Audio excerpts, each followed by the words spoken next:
In this video I'm going to talk about and compare Spotify, Apple Music and Tidal and see the best streaming service that suits you.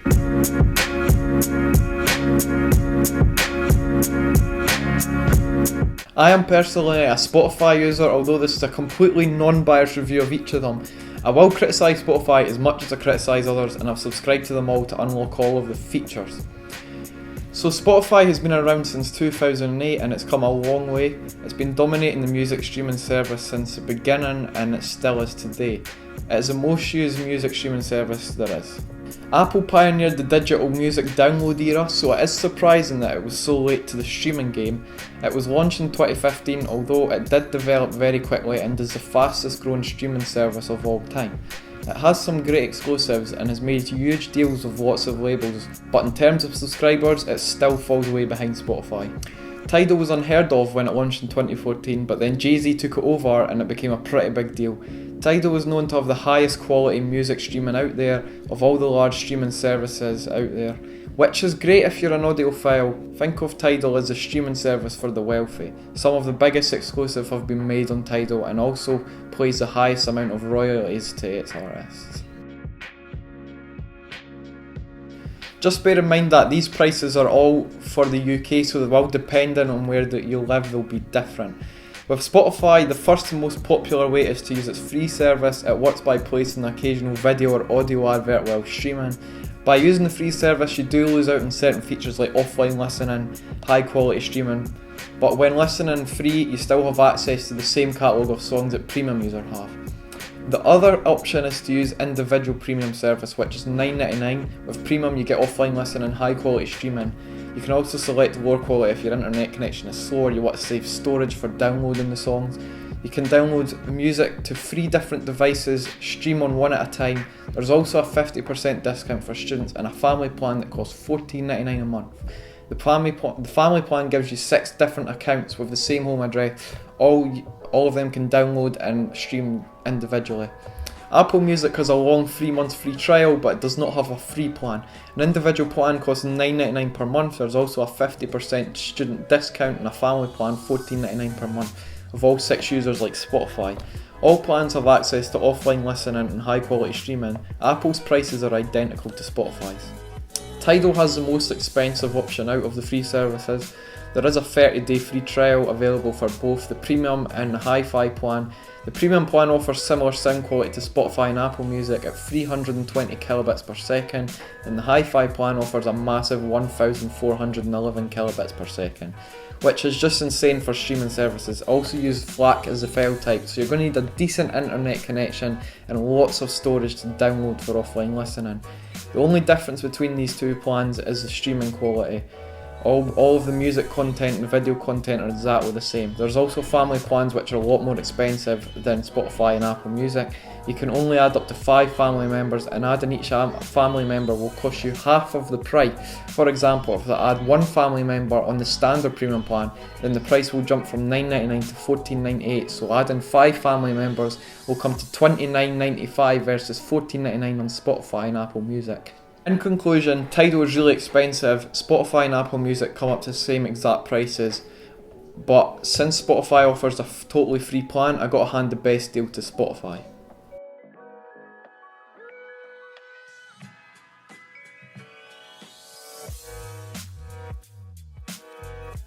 It sounds alright, I guess. It doesn't sound as full, but it sounds like the second one was maybe missing a couple things. I don't know, the first one sounded as if there was like a couple more things here and there. Maybe something was like a little bit more brighter than what it was. It was just something that it all added up. The second one just didn't sound as full.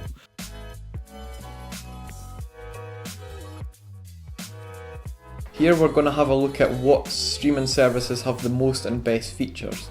For Spotify, it is packed with features. There are thousands of playlists made for all sorts of genres, moods and seasons.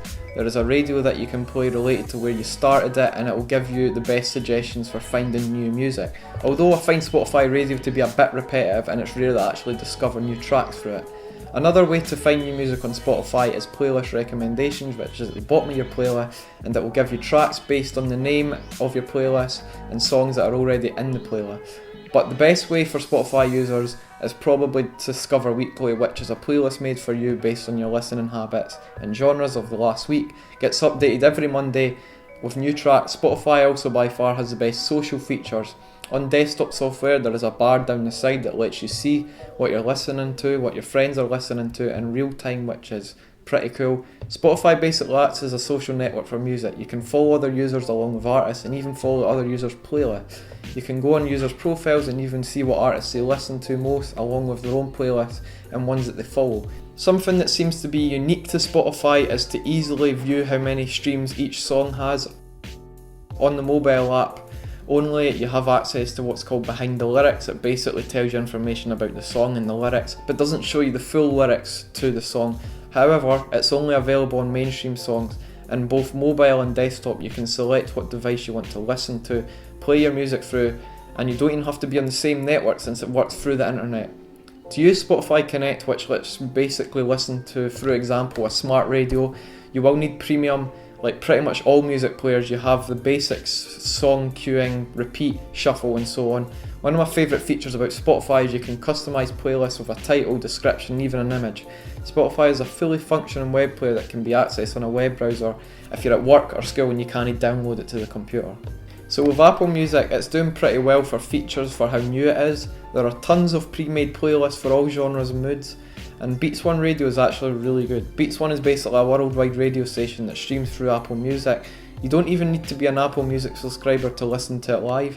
If you miss your favourite Beats One show, they're all available to Apple Music subscribers on demand. For example, my favourite show is Laser Sound by Major Lazer, and if I miss it, I can go back and listen to the live version of the show that has the commentary and a mix, or just listen to it in form of a playlist which plays all the songs that were in that show without the commentary. There's also a decent range of music videos as well, which is what Spotify is lacking.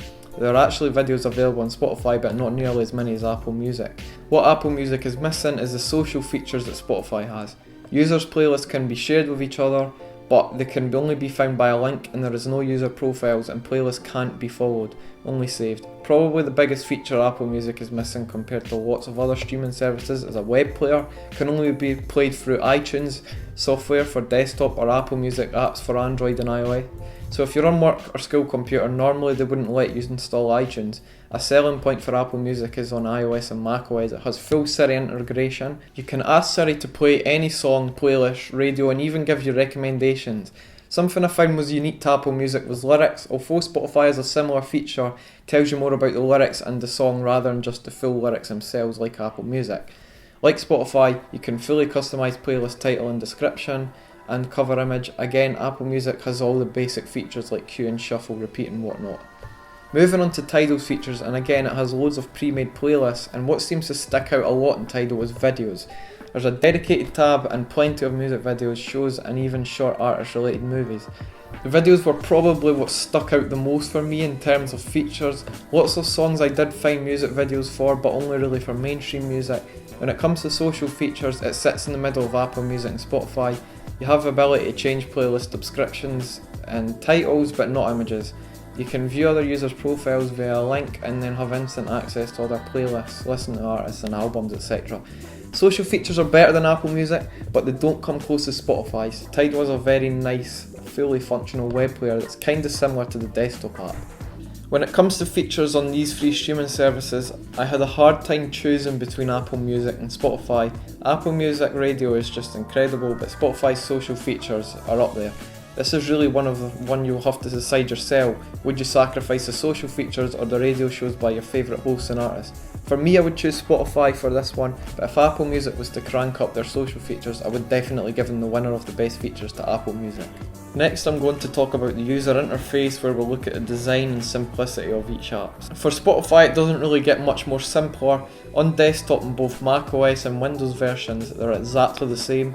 The iOS and Android versions differ slightly, but not much. The desktop version is really simple and streamlined, which looks great when first opened.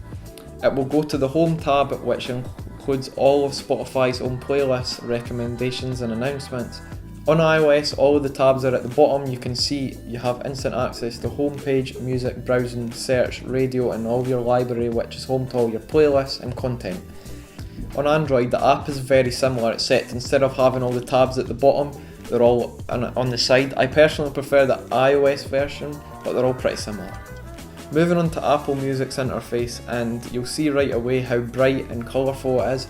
Although it's very well designed and smoother, I prefer the dark mode. Talking about Apple Music on desktop, first I'm going to have to say that I'm not the biggest fan of it, and the reason being is that it's implemented in iTunes.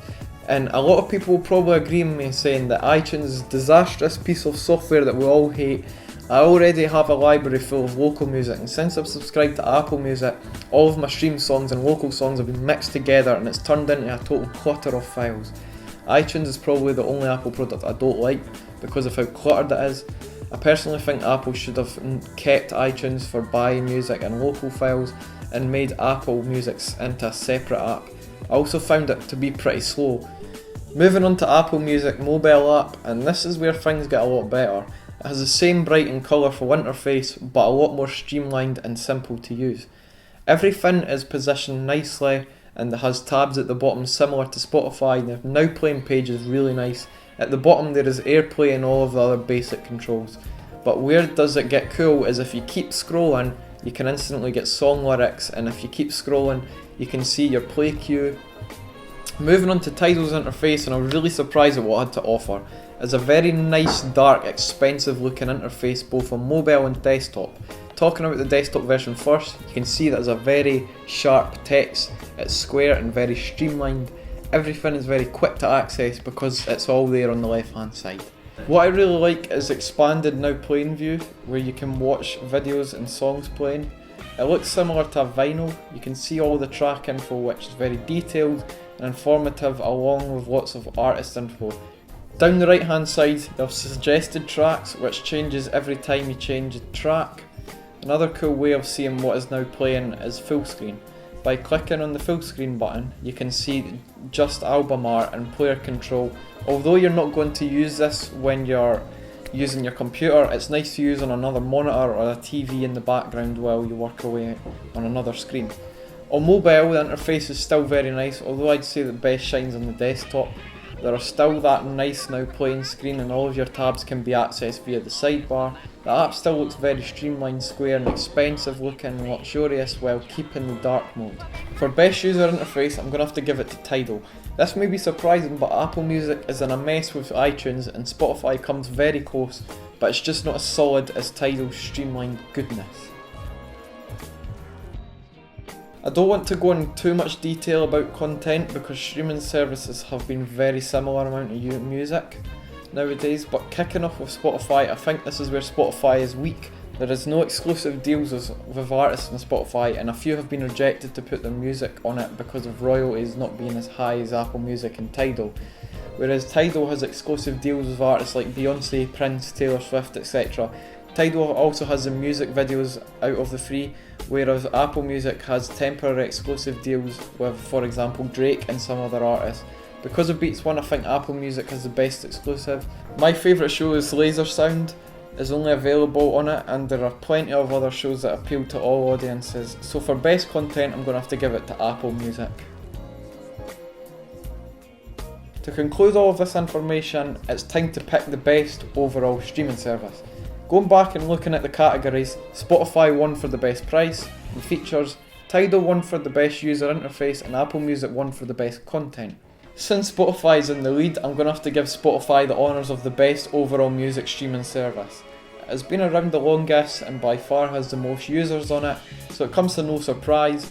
Just bear in mind though that this video wasn't for me to pick what streaming service you should use, but it was really just to give you information and compare each of these streaming services with each other and see what other one suits you best. Everyone will have a different opinion.